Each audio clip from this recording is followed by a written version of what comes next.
할렐루야. 사도신경으로 신앙 고백하심으로 5월 15일 금요일 새벽 예배를 함께 드리겠습니다.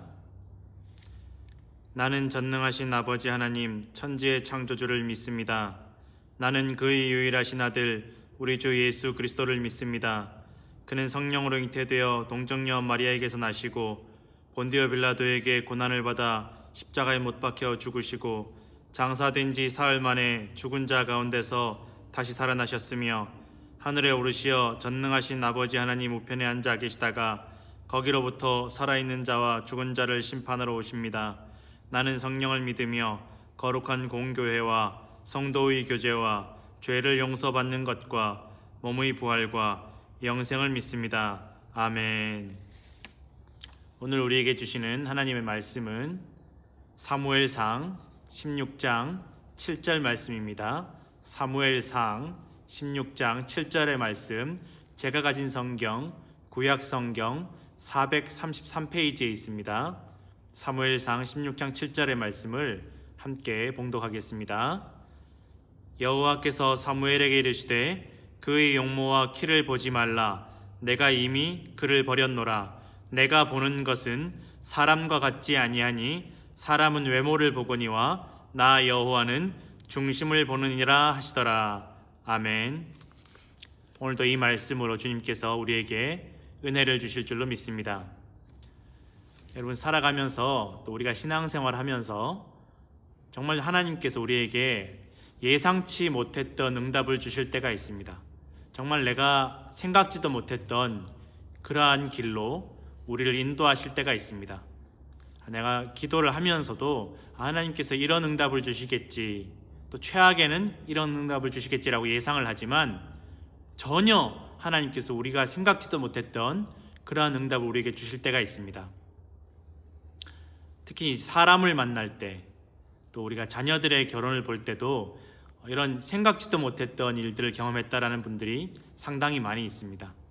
어떤 분들은 정말 우리 자녀가 정말 데리고 온 그 배우자가 마음에 들지 않아서 목숨 걸고 반대를 했는데, 정말 내가 자녀가 이 사람과는 만나지 않았으면, 결혼하지 않았으면 좋겠다고 반대를 극심하게 했는데 마지못해 어쩔 수 없이 허락해 주었지만 살아가면서 보니까 이 내가 반대했던 그 자녀의 배우자가 이 집안의 복덩이가 되어서 이 집안을 일으키고 또 온 가족들에게 화목을 가져다 주는 전혀 예상치도 못했던 또 기쁨이 있었다라는 일도 들은 적이 있습니다.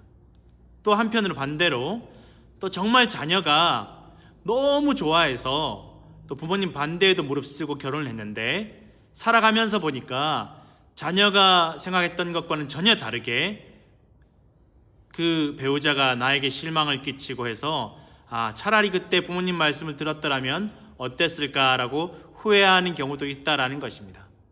여러분, 사람의 판단이 정말 완전하지 않을 때가 참 많이 있습니다. 사람이 보는 것이 정말 완전하지 않을 때가 있습니다. 그것은 자신의 인생이 걸린 아주 중요한 문제임에도 불구하고 아무리 신중하게 결정했다 할지라도, 아무리 오랜 세월 그 사람을 만나왔다 할지라도 사람의 판단으로, 사람의 기준으로 누군가를 제대로 알기는 굉장히 어렵습니다. 그래서 여러분, 우리가 하나님의 판단을 의지해야 될 줄로 여러분 믿으시길 바랍니다. 사람은 어떤 일이 닥쳐야만이 비로소 그 중심이 드러날 때가 있습니다. 그 사람의 가치가 정말 드러날 때가 있습니다. 단순히 어려운 일뿐만 아니라 갑작스럽게 만난 좋은 일들도 그 사람의 가치를, 그 사람의 중심을 드러낼 때가 있습니다. 여러분, 예전에 몇 년 전에 일본에 큰 지진이 왔을 때, 또 그것 때문에 쓰나미가 몰려오고 어려움을 겪을 때에 수많은 연인들이 갑자기 헤어지거나 또 갑자기 결혼하는 커플들이 많이 있었다고 합니다.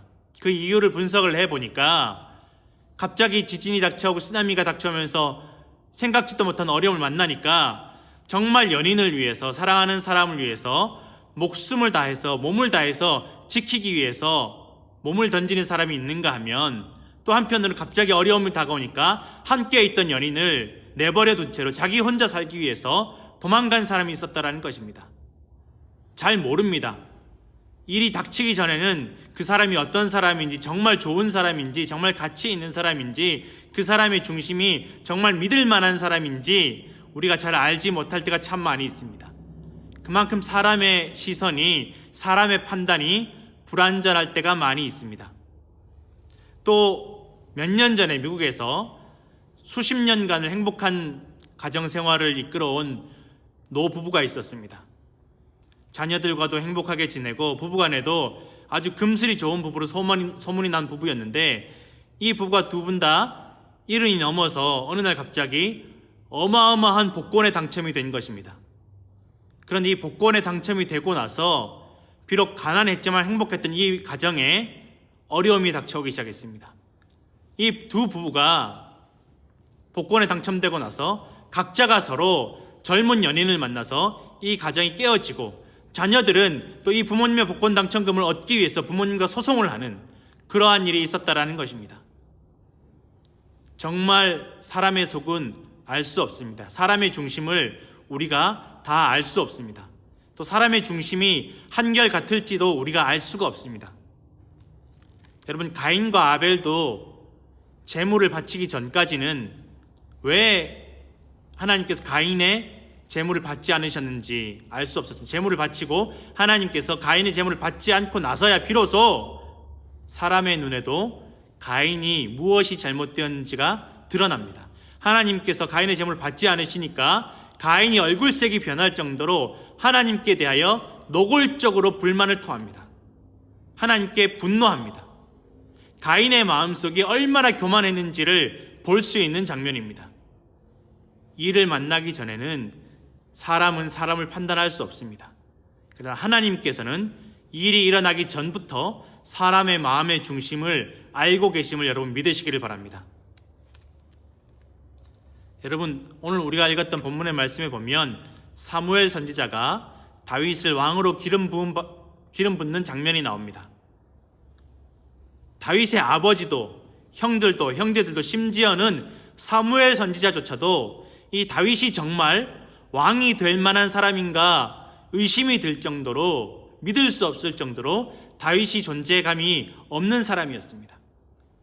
아버지조차도, 다윗의 아버지 이새조차도 이 막내 아들이 어디에 있는지 없는지조차 깨닫지 못할 정도로 다윗은 가족들에게도 인정받지 못하던 사람이었습니다. 그러나 하나님은 다윗의 중심을, 다윗의 가치를 알고 계셨습니다. 이 하나님께서 하신 말씀이 오늘 우리가 읽었던 이 본문 말씀입니다. 하나님은 우리의 중심을 보십니다. 여러분, 하나님은 다윗의 중심을 보십니다. 골리앗 앞에 섰을 때에, 그 두렵고 두려운 골리앗 앞에 섰을 때 다윗의 중심이 어떠했는지, 골리앗에게 승리하고 나서 다윗의 마음의 중심이 어떠했는지, 다윗이 사울에게 목숨의 위협을 받으며 쫓기는 동안에도 다윗의 마음의 중심이 어떠했는지, 다윗이 밧세바로 인하여 범죄하고 나서도 다윗의 마음의 중심이 어떠했는지, 다윗이 그 아들 압살롬 때문에 고통을 당하고 비참한 가운데 있을 때에도 다윗의 마음의 중심이 어떠했는지 하나님께서 이미 알고 계셨다라는 것입니다. 여러분, 우리의 마음의 중심이 어디에 있습니까? 이 어려움 가운데 여러분, 우리의 마음의 중심이 어떠합니까? 여러분, 우리는 이 어려운 상황을 보고 다른 사람들의 겉모습을 보고 우리 눈에 보이는 대로 판단하지만, 하나님께서는 지금 우리의 마음의 중심을 보고 계심을 믿으시길 바랍니다. 여러분, 아무리 우리의 마음의 중심이 흔들리지 않는다 할지라도 사람의 마음의 중심은 여러분 믿을 수가 없습니다. 그래서 여러분, 다윗도 처음부터 끝까지 한결같이 마음의 중심이 절대 불변한 사람이 아니었습니다. 그도 넘어질 때가 있었고 낙심할 때가 있었고 힘들 때도 있었습니다. 그러나 그럼에도 불구하고 끊임없이 하나님께로 그 마음의 중심을 두기 위해서 애쓰던 사람이 바로 다윗이었습니다. 말씀으로 돌아가기 위해서, 어떻게든 하나님을 붙잡기 위해서 몸부림치던 사람이 다윗이었습니다. 그의 아내에게 조롱당할지라도 하나님을 찬양하는데 부끄러워하지 않던 사람이 바로 다윗의 마음의 중심이었음을 여러분 믿으시기를 바랍니다. 여러분, 하나님께서 우리에게 이러한 마음의 중심을 원하십니다. 우리 사람의 마음의 중심은 변하지 않는 불변한 그런 완전 무결한 마음의 중심이 될 수 없지만 우리가 그럼에도 불구하고 끊임없이 하나님을 향해 우리의 중심을 두기 위해서 애를 쓸 때 하나님께서 우리의 노고를 우리의 노력을 알아주실 줄로 여러분 믿으시기를 바랍니다. 여러분, 그래서 우리가 끊임없이 기도하고 말씀을 묵상하고 말씀을 들어야 하고 끊임없이 예배로 나아가야 할 줄로 여러분 믿으시기 바랍니다. 우리의 마음이 연약하기 때문에, 우리의 믿음이 연약하기 때문에 우리가 주님 안으로 들어가고 그때에서야 비로소 주님께서 우리의 마음속에 오셔서 성령께서 우리의 마음의 중심을 붙잡아 주실 줄로 믿으시기를 바랍니다. 연약하지만 우리가 주님께로 나아가고자 노력하고 애쓸 때 하나님께서 우리의 마음의 간구를 아시고 우리의 마음의 중심을 붙잡아 주실 줄로 여러분 믿으시기를 바랍니다. 사람의 마음의 중심을 아시는 주님께서 오늘도 우리의 마음의 중심을 아시고 오늘도 이 새벽에 주님을 향하여 기도하기 원하는, 또 기도하는 우리의 마음의 중심을 보시고 우리의 기도에 응답하시고 이 모든 어려움을 넉넉히 감당하게 하시고 반드시 승리하게 하실 줄로 여러분 믿으시기를 바랍니다. 함께 기도하겠습니다. 하나님 아버지, 감사합니다. 주님, 우리의 마음의 중심이 주님을 향할 수 있도록 끊임없이 주님을 향하여 우리의 마음의 중심을 둘 수 있도록 주여 우리가 간구하오니 주여 우리의 기도에 응답하여 주옵시고 우리의 간구에 응답하여 주실 줄로 믿습니다. 오늘 하루도 기도함으로 말씀으로 말미암아 승리하며 우리의 마음의 중심이 주님을 향할 수 있도록 주님 도와주시옵소서. 모든 것 주님께 의지하오며 이제는 주님께서 가르쳐 주신 기도로 주님 새벽 예배를 마칩니다. 하늘에 계신 우리 아버지, 아버지의 이름을 거룩하게 하시며 아버지의 나라가 오게 하시며 아버지의 뜻이 하늘에서와 같이 땅에서도 이루어지게 하소서.